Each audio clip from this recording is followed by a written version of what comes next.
जय हिंद दोस्तों किसी भी देश के लिए उसकी सेना सबसे बड़ी ताकत होती है।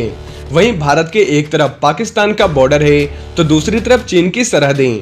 पड़ोसी देश की सरहदों से कोई घुसपैठ ना हो या फिर युद्ध के दौरान दुश्मन का मुंह तोड़ जवाब दिया जा सके, इसके लिए भारतीय सेना में ऐसे सैनिक तैयार किए जाते हैं जो युद्ध के हर मोर्चे पर सफल साबित हो सकें। इन्हीं में से एक खतरनाक और बहादुर सैनिक है गोरखा। तो दोस्तों आइए आज इस वीडियो में जानते हैं भारत के सभी बेस्ट रेजिमेंट्स में से एक गोरखा रेजिमेंट के बारे में। दोस्तों गोरखा रेजिमेंट भारतीय सेना की सबसे आक्रामक रेजिमेंट है। भारत के पूर्व थल सेना अध्यक्ष सेम मानेकशॉ ने कहा था कि अगर कोई आदमी यह कहता है कि उसे मौत से डर नहीं लगता, या तो वह झूठ बोल रहा होता है या फिर वह गोरखा होता है। दोस्तों यह वही स्वर्गीय सेम मानेकशॉ हैं जो 1971 में भारत पाकिस्तान युद्ध के दौरान भारतीय थल सेना को लीड कर रहे थे और वह खुद भी गोरखा रेजिमेंट से ही थे। वहीं भारतीय थल सेना की रेजिमेंट में बेहद आक्रामक माने जाने वाली गोरखा रेजिमेंट दुश्मनों के लिए काल है। आइए जानते हैं कैसे। कायर हुनु भंदा मरनू रामरो। दोस्तों गोरखा में लिखी गई इस लाइन का सीधा अर्थ यह है कि कायरता की जिंदगी जीने से बेहतर है मरना। वहीं गोरखा रेजिमेंट का गठन 1815 में हुआ था। उस दौरान यह रेजिमेंट ब्रिटिश इंडियन आर्मी का हिस्सा थी। बाद में जब भारतीय थल सेना वजूद में आई तो इसका नाम गोरखा रेजिमेंट रखा गया। युद्ध में अपनी बहादुरी और आक्रामकता के लिए पहचाने जाने वाले गोरखा भारतीय सेना के सबसे बेहतरीन सैनिकों में से एक माने जाते हैं। अपनी निडरता के चलते इस रेजिमेंट को भारतीय सेना द्वारा कई महत्वपूर्ण पदक और सम्मानों से नवाजा जा चुका है। दोस्तों यूनाइटेड किंगडम, इंडिया और नेपाल के बीच एक समझौता हो रखा है जिसके तहत गोरखा को इंडियन आर्मी और ब्रिटिश आर्मी में शामिल किया जा सकता है। इस समझौते को त्रिपक्षीय एग्रीमेंट के नाम से भी जाना जाता है जिसे 1947 में साइन किया गया था। वहीं हर देश की सेना के लिए यह जरूरी होता है कि उसके सैनिक बेखौफ होकर लड़ें ताकि दुश्मन के हर नापाक मंसूबों पर पानी फेरा जा सके।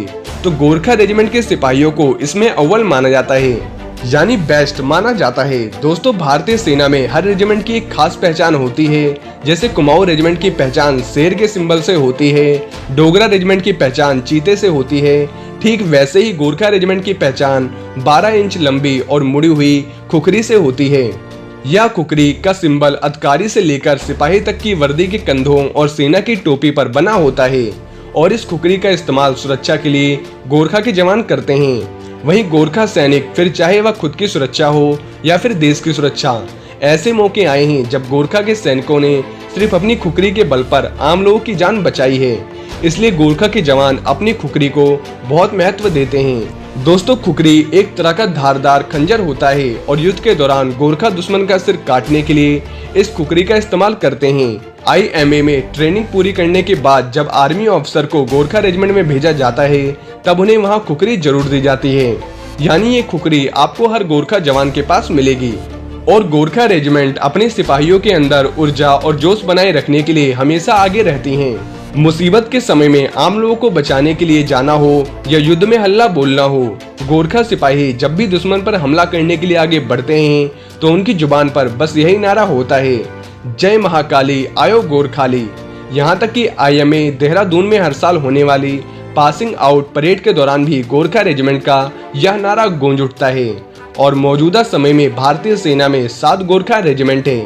1st Gorkha rifle, 3 Gorkha rifle, 4th Gorkha rifle, 5th Gorkha rifles, 8th Gorkha rifle, 9th Gorkha rifles और 11th गोरखा राइफल्स, जिनमें से 6 गोरखा रेजिमेंट ब्रिटिश आर्मी से ट्रांसफॉर्म हुई हैं। तो वहीं 11th गोरखा रेजिमेंट आजादी के बाद बनाई गई थी और 5th गोरखा के जवान स्पेशल फ्रंटियर फोर्स में शामिल हैं।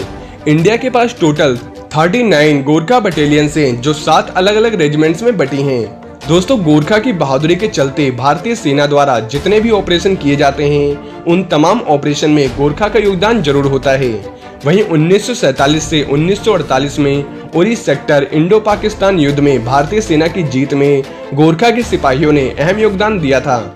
और 1965 से लेकर 1971 में कश्मीर में हालात खराब हुए थे तो गोरखा ने अपना रोल अदा किया था।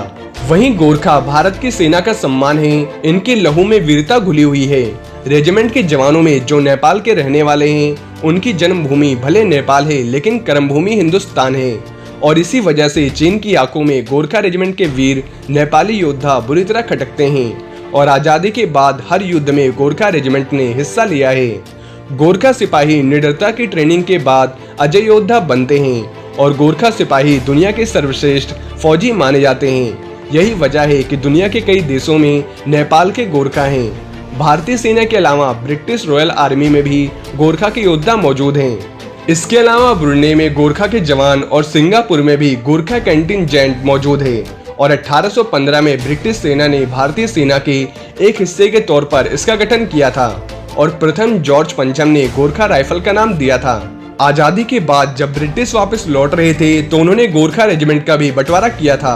10 रेजिमेंट्स में से 1, 3, 4, 5, 8 और 9वीं रेजिमेंट भारतीय सेना को मिली थी, जबकि 2, 6, 7 और 10वीं रेजिमेंट को ब्रिटिश अपने साथ रखना चाहते थे और लंदन ले जाना चाहते थे, लेकिन नेपाल के कई सैनिकों ने लंदन जाने से इनकार कर दिया और तब भारत को तुरंत 11वीं गोरखा रेजिमेंट की स्थापना करनी पड़ी थी। वहीं आइए जान लेते हैं गोरखा रेजिमेंट की ट्रेनिंग कैसे होती है। दोस्तों 1, 2, 3, 4 बाएं मुड़ जब उनके मुंह से यह निकलता है तो शेर सी गर्जन सुनाई देती है। जूतों को इतनी तेजी से जमीन पर पटकते हैं कि सामने खड़े इंसान के रोंगटे खड़े हो जाते हैं। ये 9 महीने की शरीर को लोहा बना देने वाली ट्रेनिंग करके तैयार होने वाले भारतीय सेना के गोरखा रेजिमेंट के सिपाही हैं और ये डर से बेहतर मरना पसंद करते हैं। भारतीय सेना के गोरखा सैनिकों की ट्रेनिंग 3 फेज में होती है जो तकरीबन 9 महीने तक चलती है। इस दौरान सैनिकों को पहले 2 फेज में कठिन पीटी और ड्रिल से गुजरना पड़ता है। पहले फेज में कच्ची मिट्टी पर करीब 7 हफ्ते तक सैनिकों के अंदर जोश और स्टेमिना बढ़ाने के लिए इन्हें हर रोज ड्रिल और पीटी कराई जाती है, जिसमें इन सैनिकों को सेना के अनुशासन और तौर तरीके बताए जाते हैं। फिर शुरू होती है दूसरे फेज की ट्रेनिंग जो पक्की चट्टान पर होती है। करीब 19 हफ्तों तक इन सैनिकों को चट्टान जैसी जमीन पर ड्रिल करनी होती है।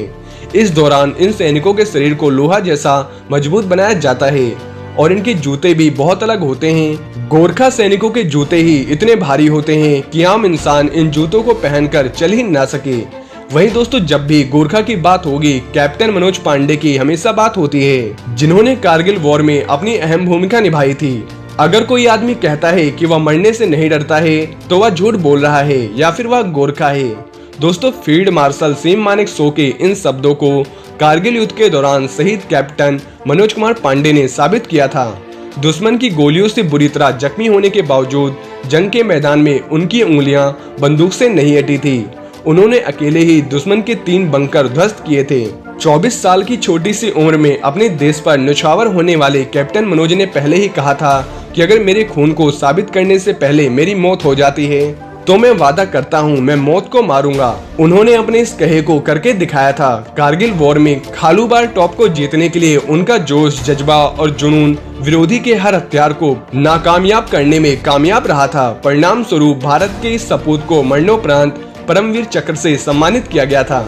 तो दोस्तों ये वीडियो थी।